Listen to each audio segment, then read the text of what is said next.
Охрид треба час поскоро да се соочи со дефицитот на кадар во гостителството, бидејќи и ова лето келнери и готвачи нема ни за лек.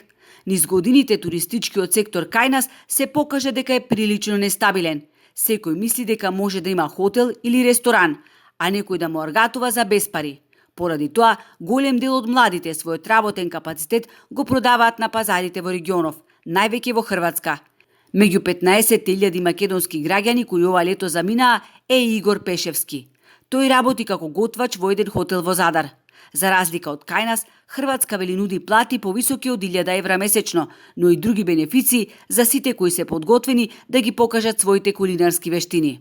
И условите за работа кај нас се доста мизерни за да се остане да се работи, посебно работодавците кои не осигуруваат, кои гледаат да фатат некоја кривина или некој шорткат за да скратат некој трошок. Тоа навистина е разочарувачки за нас младите. Например, јас сум угостител кој факултет има завршено и све, а сепак не се гледам да работам во Македонија. Се надевам дека за скоро време таа ситуација ќе се подобри и дека нашите угостители ќе сватат конечно дека не имаме навистина квалитетен кадар за работа. Собствениците на хотелско-гостителските објекти кои очекуваа улогата на келнери и кувари да им ја доверат на странци, извисија. Долго очекуваниот персонал од Јужна и Југоисточна Азија е малуброен и сега во безизлез недостатокот на работна сила го пополнуваат ангажирајќи претежно ученици и студенти. Работна снага мислам е многу тешко се наоѓа и тие што и наоѓаме треба да ги научиме, се необучени се, често и слабо работат, мислам треба по пропис, не може, има стандарди за работење во хотел. Не може да се работи како било.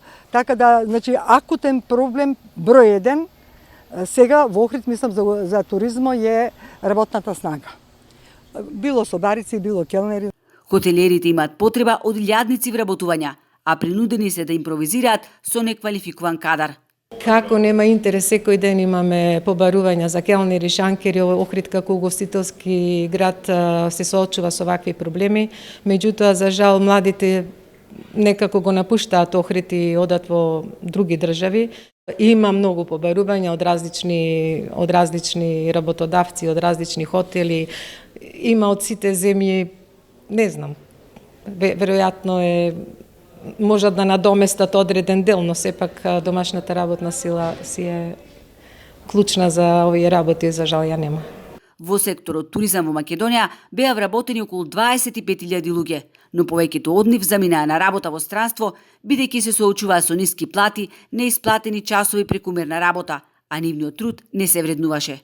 Туризмот има суштинска улога во економскиот развој.